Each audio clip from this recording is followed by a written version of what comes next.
You're listening to the Spark Radio Network, internet radio like you've never heard before. Innovation, creativity, and imagination are all said to begin with a spark. So fasten your seatbelt and take the ride of your life and listen for the spark.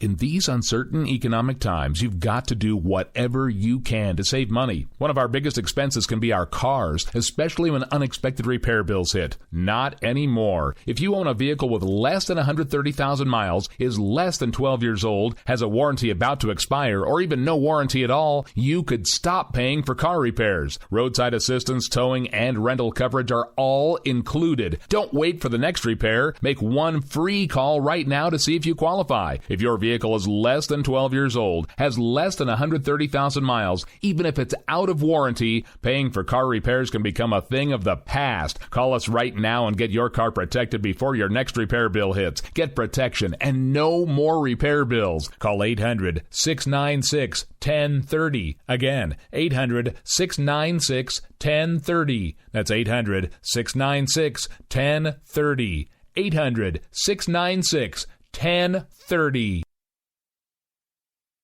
Joe had huge problems with the IRS. I knew it was coming. I hadn't filed taxes since 1990. All the IRS letters coming in added up to a nightmare. To get up to like $68,000, my heart started beating fast. It's like, there's no way, man. I mean, I ain't going to be able to do this. Then they stopped his paycheck. So that's when I started making phone calls and found U.S. Tax Shield. U.S. Tax Shield went to work immediately. They just took the bull by the horns. What blew my mind is he called the IRS right then and there. So why is U.S. Tax Shield A+ rated with the Better Business Bureau? Joe knows. They saved me a ridiculous amount of money. If you owe more than $10,000 to the IRS or state, choose the company Joe chose, U.S. Tax Shield. It was the best decision I made. U.S. Tax Shield is the way to go. Life is good. Thank you, Lord.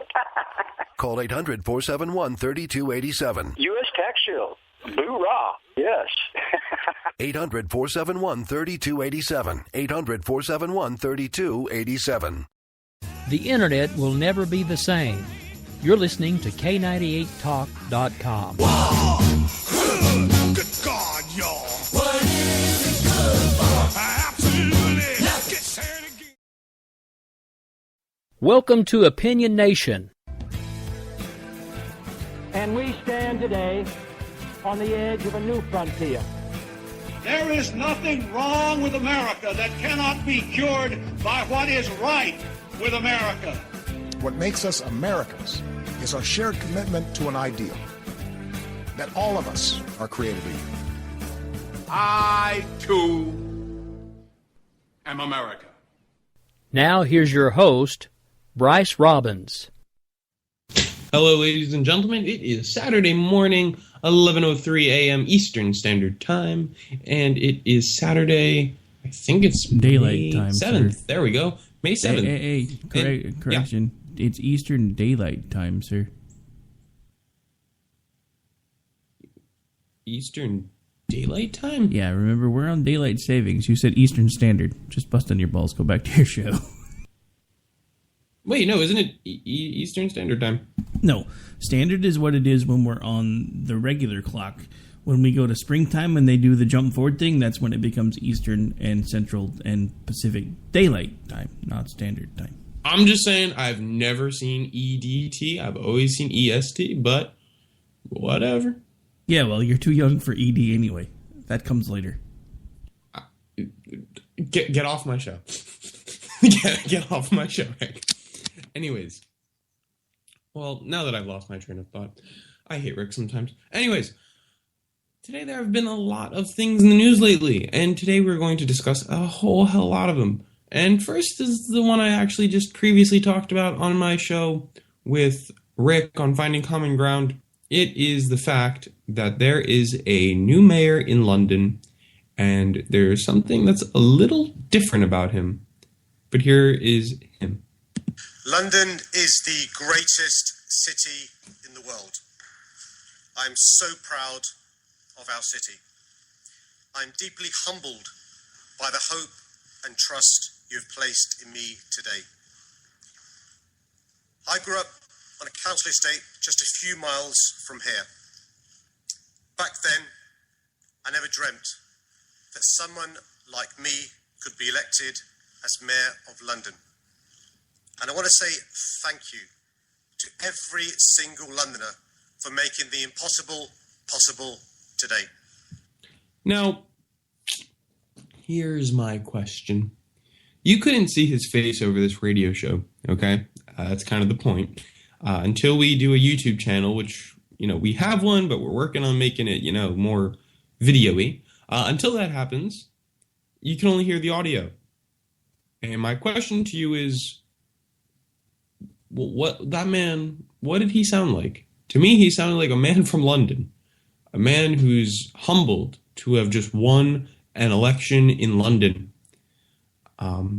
It sounds to me like that is somebody who is making history and is proud that he is about to serve his city well. And maybe even his country too. But here's the thing. This man is not your ordinary mayor. In fact, he is the first non-white mayor, and he is the first Muslim mayor in the Western world, let alone London. He is, as I just said, of Islamic faith. He is a Muslim man. His name is Sadiq Khan, and people are not happy about it. Many, and this is because I got into a Facebook argument about it with a couple people from Rod Eccles' fan base, stating that, this man is, a terrorist. And it's the same BS you heard about when Obama was elected. He's a terrorist. He's, whatever. Let me read you some of the things that people said directly. Osama must be laughing his ass off. Here's another good one. That's what happens when there's a huge population of them. Also, what happens when an evil post gets elected in the States. Guest president of the United States is what they meant. Gets elected. Thank God I never voted for this. Oh, POS, piece of shit. My bad. Wow. See, isn't that nice that they just called a man they've never met a piece of shit? Here was one of my favorites. I feel bad for the people of London. They are about to get a lesson in how evil these Muslim bastards really are. If we spend so much time preaching hate and bigotry, then who is that? Who is passing the judgment here? It's these bigots, okay? So I think what Mr. Rod Eccles should do, and I'm saying it on air, and I'm asking him very nicely to do this, is to set the standard right with his fans and tell them what is not okay. Because allowing the spread of this bigotry and sheer stupidity will not solve the problem, will not solve the problem of radical Islam, but will perpetuate hate and teach others that it is okay to hate as opposed to love and to accept and to find a way to continue on together. So I had a couple comments for these, let's just call it what it is, jackasses myself. First off, I called them all bigots. I said, how dare you judge a man based on his religion? I'm sure he's going to institute Sharia, right? Better grab the guns and protect our homeland. Oh, wait, there's no guns in London. So I was trying to be a little funny there. And here's where I kind of, started throwing in some statistics. According to the FBI, 94% of terrorist attacks carried out in the United States from 1980 to 2005 were done by non-Muslims. That's 94%, okay? Looking overseas, less than 2% of terrorist attacks are carried out in Europe in the past 5 years have been by Muslims. From 9/11 to the end of 2015, less than 0.0002% of Americans were killed by Muslims. Here is the fact of the matter here, people. Most people are not being killed by Muslims in our part of the world, even in the Western part of the world as a whole. So the issue here is not Islam, okay? Now, I quoted some Bible verses. Luke 6:37. Do not judge, and you will not be judged. Do not condemn, and you will not be condemned. Forgive, and you will be forgiven. So, geez, what does that sound like? Oh, that sounds like God is telling you not to judge. It sounds like the Bible is telling you not to judge. And you know what these people are doing? They're judging. They are taking a man who they have never met, ever. They have no idea who he is. They just see a headline on Facebook, and they are judging. They are condemning him because, why? Because of his religion. But let's just take it from Luke. Do not condemn, and you will not be condemned. And these people do not practice what they preach. They talk about how great Christianity is and how Islam is the religion of heathens. But they are not practicing what they preach. I quoted the Bible again in Luke 6:31. Excuse me. Do unto others that you would have them do to you. Okay, and these people are stupid enough to call them Muslim bastards, and they deserve to be treated like ones themselves. And I want to move on to a quote from Colin Powell, who said, well, you know that Mr. Obama is a Muslim. Well, the correct answer is not that he is not a Muslim. He's a Christian. He's always been a Christian. But the really right answer is, what if he is? Is there something wrong with being Muslim in this country? The answer is no. That's not America, okay? There's nothing wrong with being a Muslim. I have so many friends who follow Islam, who pray 5 times a day, who face towards Mecca. I have a teacher who's actually been to Mecca. I know people who wear hijabs. And you know what? I'm Jewish. And I'm not going to condemn others because of their beliefs. It is beyond stupid. So anyways, I will get back to that part, but this one lady really killed me when she said, when Muslims are the minority, they whine and complain and bully. When they are the majority, there is no minorities. God, Yeshua, did not call us to fall to Satan, but to stand strong.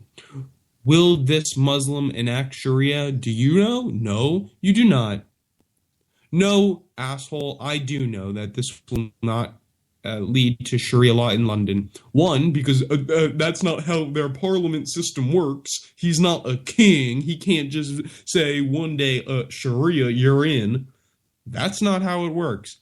2, let's take a look at major Muslim countries. Indonesia, Kuwait, Jordan, Morocco, Bangladesh, Turkey, just to name a few. Okay, that's not all of them. There's a lot more.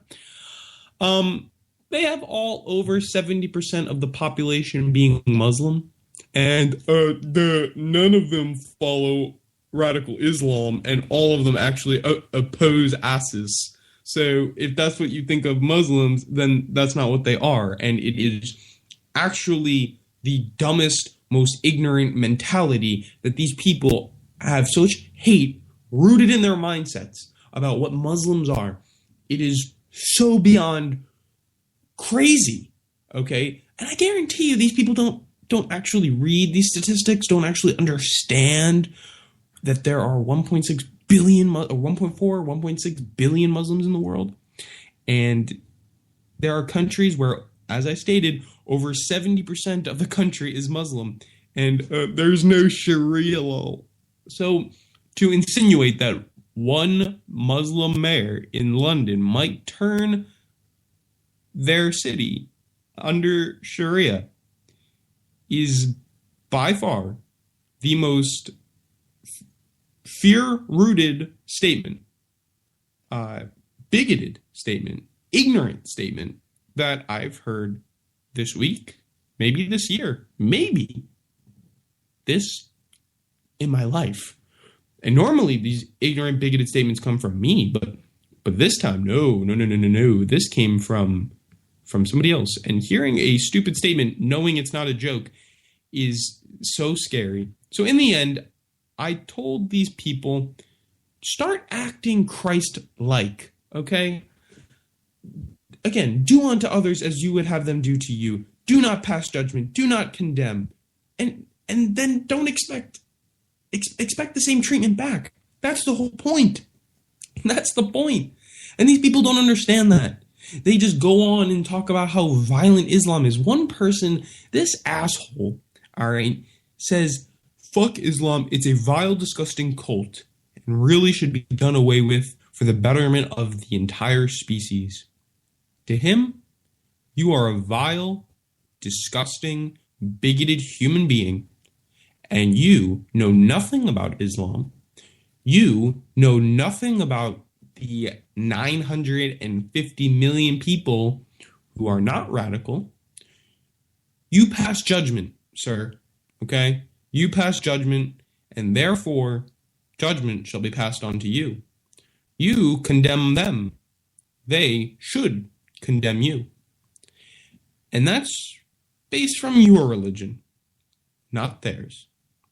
So let me get this topic, I want to eventually wind down this topic, but I'm just very upset about this. That all these people are galvanizing on Facebook, and this is not just a Facebook issue, right? Saying that Osama bin Laden must be laughing his ass off somewhere. This is not just a Facebook issue. This is not just a Rod Eccles fan base issue. This is not just, a social media issue.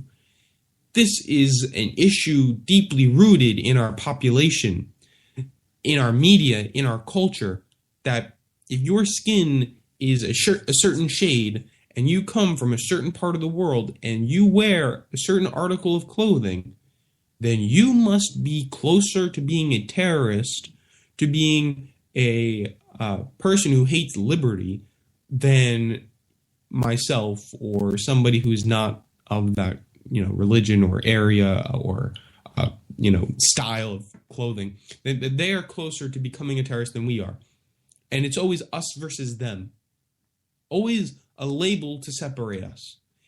And to quote Prince EA, actually, who I'm just thinking of one of his songs, I encourage you to look it up. This is where we choose smallness over greatness, okay? When we decide to minimize an entire religion, an entire group of people to an ignorant, superficial argument. We minimize them to that, saying, oh, they're all terrorists. And I gotta be honest, these people are beyond dumb, okay? Do not follow people like this. Do not listen to the bigoted arguments, the racist arguments that says that, oh, if you're a Muslim, you're an evil piece of shit. What the oh my God. Where do you get your facts from? How dumb are you? So again, in summation, Rod, if you are listening to this podcast or this radio broadcast or wherever this is being broadcasted to, I encourage you deeply, before you come on my show May 21st, please not only show your listeners that it is not okay to hate someone for their religion, but I ask you nicely, be Christ-like, okay? And teach your fans a lesson in the Bible that you preach, to do unto others as you would have them do to you, to not pass judgment on others, to not condemn others, or you too will face that same treatment back. So please, set the record straight with these fans, set the record straight, because you, my friend, Mr. Rod Eccles, you have a big fan base, and I can only hope that one day my show reaches as many listeners as yours. And if I had that power, as Ben Parker once said in Spider-Man, with great power comes great responsibility. If I had the power to reach out to those many ears, I would do what's right. And by allowing this bigoted hatred to even be spewed, by enabling them with this post, by insinuating, and these are in your words, Mr. Eccles, will this happen in the U.S. or has it already happened and you just don't know it? I think the state of Michigan can answer that question for you. You, sir, are choosing smallness over greatness, and you, sir, are perpetuating the ever-growing divide in this country between Muslims and non-Muslims, between love, peace, and hatred and bigotry. So I ask you kindly to set the record straight and show these people what this man actually stands for, and encourage you to do research on who he is.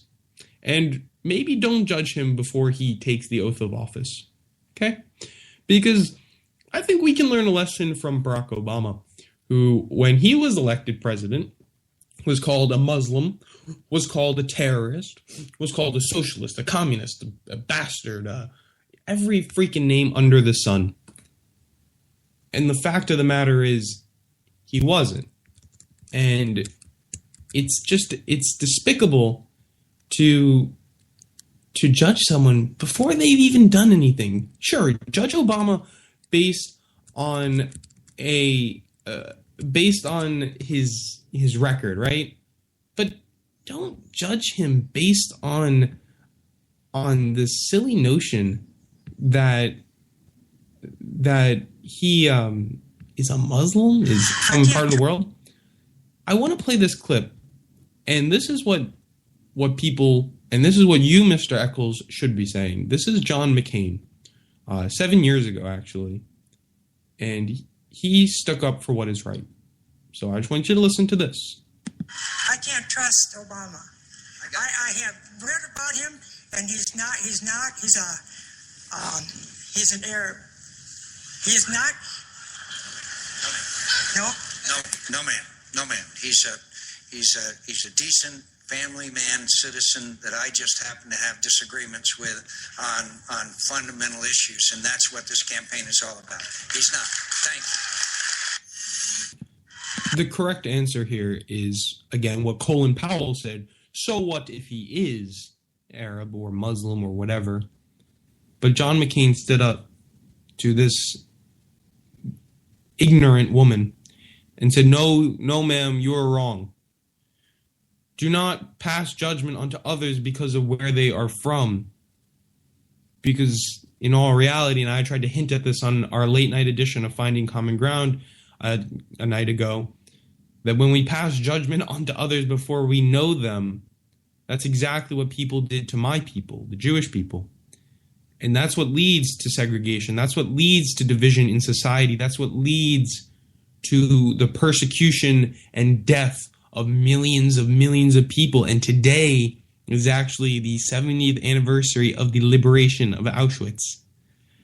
And if we have ever been in a time where, talks and movements to go back to a time like that, it's been more present now than ever before. I mean, look at, in the Nordic countries, you have a growing right-wing neo-Nazi movement. In our country, we are talking about banning Muslims. And on this anniversary, I think we should remember what happens when you separate a group of people because of their religion. So it just doesn't make sense. And let me add one more thing. If we go with the Trump train, you know what's going to happen? Well, this mayor of London actually is not a citizen of the United States and doesn't have any documentation of ever being a part of the United States, doesn't have a green card. So if we go by what Trump says, because according to the Trump supporters, we should always take Trump at face value and what he says, because what he says is what he means, then that must mean that the newly elected mayor of London will not be allowed into the United States, because we haven't, quote, figured this stuff out yet, and we don't know what the, quote, hell is going on with the Muslim situation. So by the logic of Donald Trump, the newly elected mayor of London will not be allowed into the United States of America solely on the fact that he is Muslim. And this is where the issue just lies. That man who said that is the Republican nominee for the fucking presidency of the goddamn United States of America, a nation that was built on liberty, democracy, freedom of religion. I mean, let's look at the First Amendment of the United States. What is one of the first things it talks about? One of the 5 protections it gives in the First Amendment. Well, one of them is freedom of religion.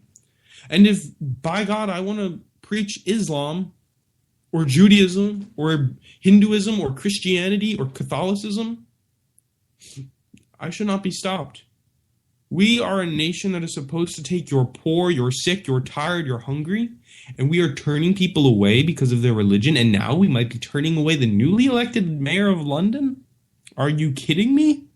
This is the most un-American bullshit ever. And I'm sorry for the language here. It is so frustrating to see that in the nation that is supposed to be the greatest nation on earth, we are truly picking smallness over greatness, and we are truly minimizing the very meaning, the very essence of what it means to be American, to embrace the American attitude that if you come here and you're poor, you're sick, you're tired, you're hungry, that idea that you can still become great. And there is no, inhibitor on what can make you great. I mean, I was so disgusted. I felt sick when I read the comments on Rod Eccles' post. It really upset me, because these people, more than one, more than 5, more than, I think, even 10, commented stating the fact that they oppose Islam, that they oppose Muslims, that they, call them vile, disgusting. They say that they are coming for us, that they're bastards, that they're pieces of shit. And that is 950 million people who are not radical that you are labeling. Martin Luther King, his message, I think, applies now to not judge a man by the color of his skin, but by the content of his heart, or the content of his character. I think that's exactly what he said, actually. I kind of misquoted him there. Judge a man not by the color of the skin, but by the content of their character. And when we do not do that, when we choose to move away from a man as American as Martin Luther King, then we truly are missing the whole point of what it means to be American. Because by God, it is a divine right in this country that we are endowed by our Creator certain inalienable rights, and those rights are so precious, and are exactly what a man like Martin Luther King fought for the African American community. And now it's time, I think, we show the rest of the world, the rest of our country, and set a precedent that all men are created equal, and that we are endowed by our Creator certain inalienable rights, and among these rights are life, liberty, and the pursuit of happiness. And if we are going to infringe on anybody's pursuit of happiness, their right to liberty, then we are truly un-American. Judge a man who is Jewish, judge a man who is Christian, judge a man who is whatever, Muslim, not by the hijab they wear, the yarmulke they wear, the book they read, the Bible they pray to. Do not judge them by that. Do not judge them by their neighbor. Do not judge them by their father. Judge them, rather, by the content of their character. Do not condemn them, for you have not met them. Do not judge the mayor of London for being the first Muslim mayor when he hasn't even had an opportunity, a single chance, to show the world his policy, proposals, or his plans for London. It boggles my mind. All right.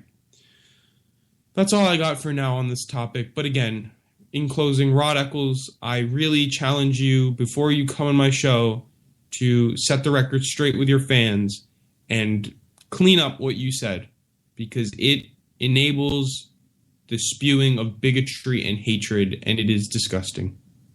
I'm Bryce Robbins. This is Opinion Nation. We'll be right back.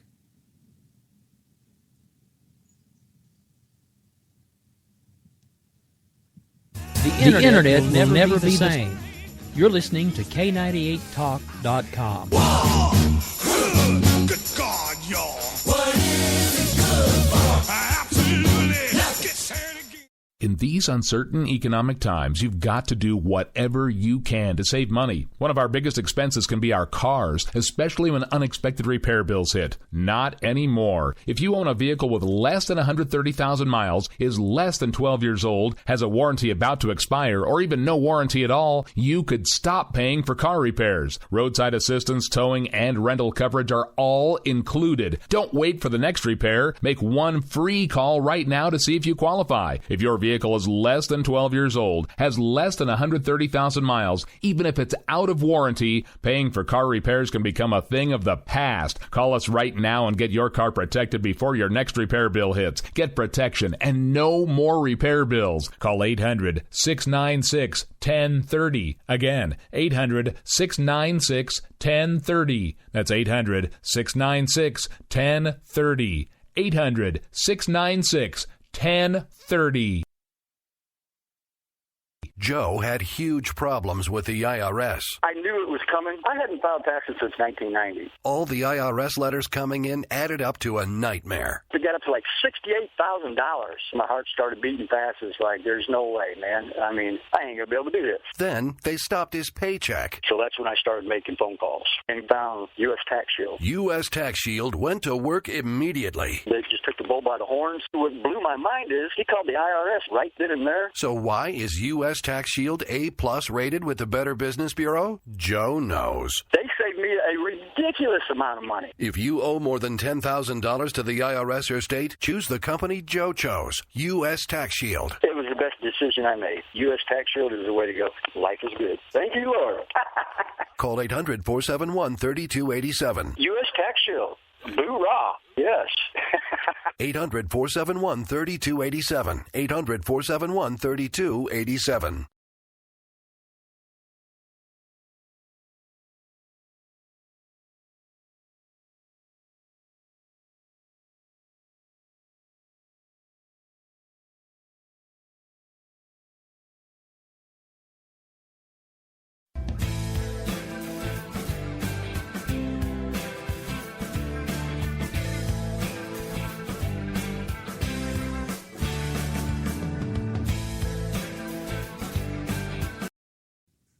All right, welcome back, everybody. I'm Bryce Robbins. This is Opinion Nation, and now it's time to get a little less serious about Rod's bigoted post and talk a little bit more. Some good news, and here's some good news. Bernie Sanders was just awarded 49 more delegates from Washington State, and this just goes to show you that if there is a issue and now 49 more delegates are being given to Bernie Sanders, who's to say that Arizona didn't F up? Who's to say that other states didn't F up? And the establishment isn't just rigging it for Hillary? I know that's a big claim to make. But, I mean, that's a lot of delegates to just take back. The Vermont senator won on March 26th, the primary in a landslide, taking 25 of the 44 delegates, okay, were awarded on that election day. And now he's getting a little more. So I'm just saying, the Democratic presidential hopeful Bernie Sanders was awarded 49 more delegates in Washington State, according to the district-level breakdown of the state's primary results done by the Associated Press. So just saying, the numbers can be off. Who's to say they can't be off anywhere else? Just saying. All right. Now I want to move on to... Oh. Yep, there goes Rick. There goes Rick with the Bernie music. If being right means being without you, I'd rather live alone. I hate him sometimes. But K98 would absolutely not be the same without Rick.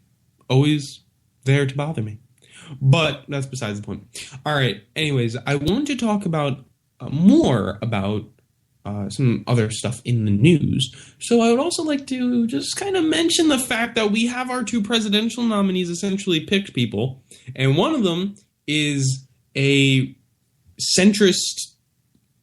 I don't even know what to say, and the other one is like the same thing, lying, cheating bastard. And I think the best way I've heard it described is that they're two heads of the same Hydra. Hydra being the two-headed dragon. Yeah, that's exactly what they are. They are just the same disgusting beings that really both spew hate, that both, are disgusting people. And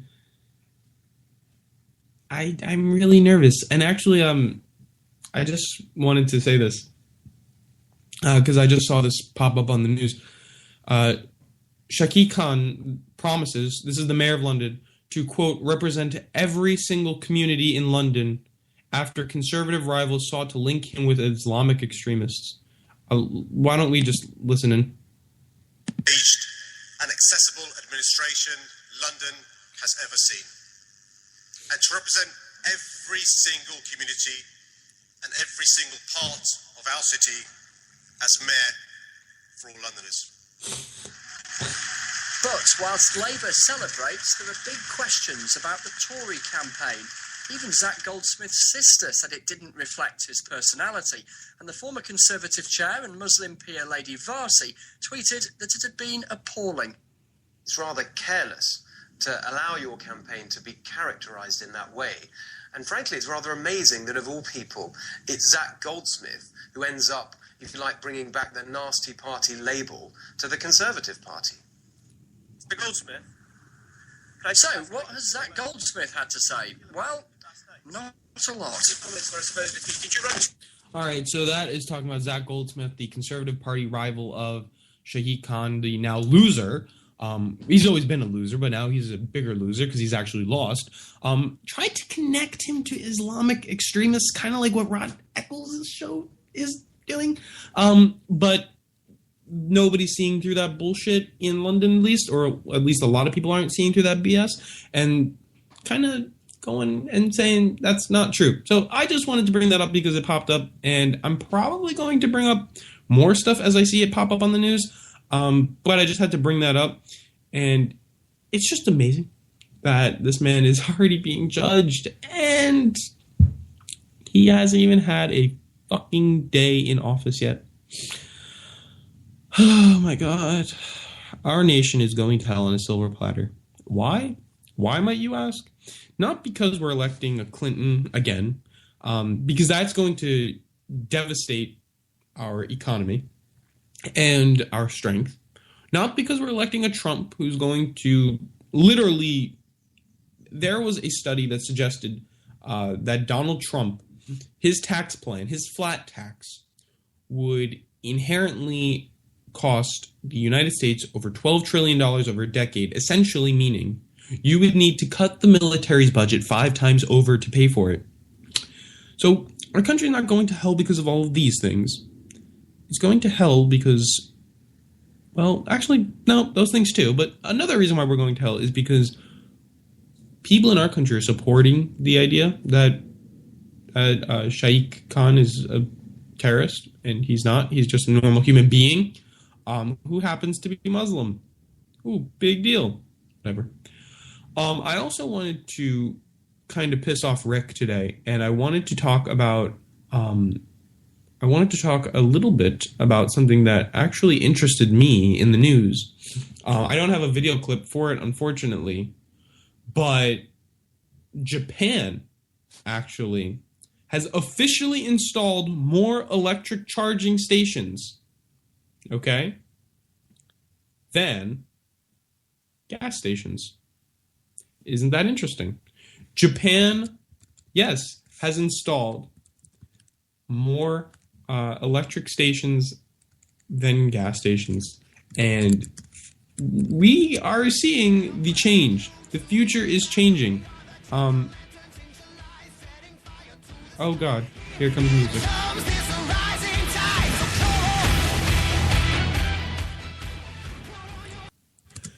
That's Rick trying to... That's my angry song. You said you wanted to make me angry. Oh, okay.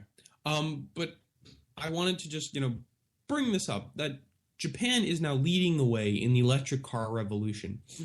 Look, I am a huge supporter that government needs to take action to stop, environmental devastation. And Japan is actually leading the way. So they now have a bigger infrastructure for EV cars than ever, which is also making it more cost effective. I'm just going to read this article for you real quick. The biggest problems the market has with EV cars has to do with price, autonomy, and infrastructure. Today, you can buy an electric car for as little as $22,000. In the case of the Mitsubishi i-MiEV, or as much as $100,000 in the case of a Tesla Roadsters. Autonomy has long ceased to a problem, as most vehicles can log anywhere from 150 to 300 miles in one charge. The infrastructure, however, has been lacking, but not in Japan. So here's what I want to read to you. From north to south, west to east, the country of the rising sun is littered with, oh God, I'm going to butcher this, Chademo, CHADEMODC, quick chargers, DC being direct current, chargers, as many as 2,819 by the last count. That's vastly superior to the 1,532 stations installed in Europe, or the merely 854 in the United States. Factor in, we're talking about an island state that's a lot smaller than either of the former two, and it's clear that Japan is way ahead of the pack. Combined with lower level charging stations, the public and private, both public and private, the numbers add up to over 40,000 dedicated charging stations for EV, says Nissan. As for gas stations, Japan has 34,000. Wow. So, hype or not, Japan is truly shining light in the EV market, one that others will hopefully follow. Now, I must say that Tesla has actually recently launched their cheap or inexpensive, quote, air quotes, version of the electric car. I believe it is $35,000 after federal tax credits of $7,500. It's more like $2,500, and there's additional credits that follow. It's like a $10,000 deduction overall, I believe. But the fact of the matter is, I'll just go to a quick story here. Way back when Edison and Ford got into an argument and they placed a bet that Edison said the electric car would be the way of the future, and argued that, if you had gas cars, you would have to have a gas station every block. And Ford said, there's going to be gas stations on every block, and I'm going to bet you that the gas car is going to win. And we all thought, Henry Ford won. Just might not be true, because we're seeing the rise of the electric car. And what's beautiful about this is that the free market is carrying the way. The free market sees the problem of environmental devastation and the appetite for environmental conservation and protection and more fuel efficiency. And we are moving in that direction. But let me argue on the other side where government is important in this fight. For instance, Obama upped the fuel standards a couple years ago to 54.9 miles per gallon by 2025, and I believe 35 miles per gallon for trucks. What that means is that government is legislating. It's not picking and choosing the winners, but it's legislating where we can be, where we should be, where we will go. And that drives the angle of the free market, which is a beautiful thing. I mean, that's exactly what we should be doing with industries like smoking, and it kind of is when we set age limits and requirements and X, Y, and Z, when we set standards that corporations will meet, right? It's not like they're not going to, it's not like all these car companies are just going to go quietly into that good night and just say, the electric car, we can't make them, we're going out of business. No, don't be stupid. Don't get hoodwinked. GM, they're coming out with a $13,000 electric car, okay? I think it's supposed to go 250 miles. We are talking about a revolution that will be driven by the free market, but the rules of that free market, and this is what Robert Reich says, And I think he said it in Inequality for All, that movie he did. It was a lecture-based film. He says, there's no such thing as a truly free market because it's not free. There are limitations that are set by government and society, and we set those limitations, and that guide sets rules to that free market. How free we let it be is up to us, but there will always be rules and limitations. We need rules and limitations to protect our future, to protect our society. Go back to last night, or 2 nights ago, whatever it was, where I talk to Jackson Richmond from GW, WRGW Radio and Rick about climate change. I like to think I whooped their butts on the topic. But go back and listen to that. I give a really good argument there about how we can delusions of grandeur are showing again. Thanks, Rick. We can have the free market drive the fight against climate change, and there's no reason why we shouldn't. We cannot argue any longer, okay? We cannot argue any longer that this is just Earth being Earth. We cannot argue that the 800 somewhat earthquakes that Oklahoma is feeling right now, immediately after they started fracking, right in the years following fracking, we see 800 earthquakes start when the average used to be 2. And don't give the argument, oh, there are fault lines now appearing that we didn't find before, because, well, if the fault lines were there, then the earthquakes would have still been there. But suddenly after fracking starts, we're seeing a huge increase in earthquakes. That is dangerous. Coal. Look at Beijing. Look at Shanghai. Coal kills, okay? Coal is killing right now. Average 60,000 people a year just in the United States alone, and 200,000 people around the world in respiratory ailments. When we have a oil spill, it devastates the oceans, it devastates the land, and what idiot decided to put one over the Ogallala? I mean, they are trying to put more pipelines over the Ogallala, which is an underground reservoir that supplies water to the majority of the Midwest. So when there's an oil leak, when natural gas leaks into that Ogallala, we will be royally screwed. Our farmers will be effed.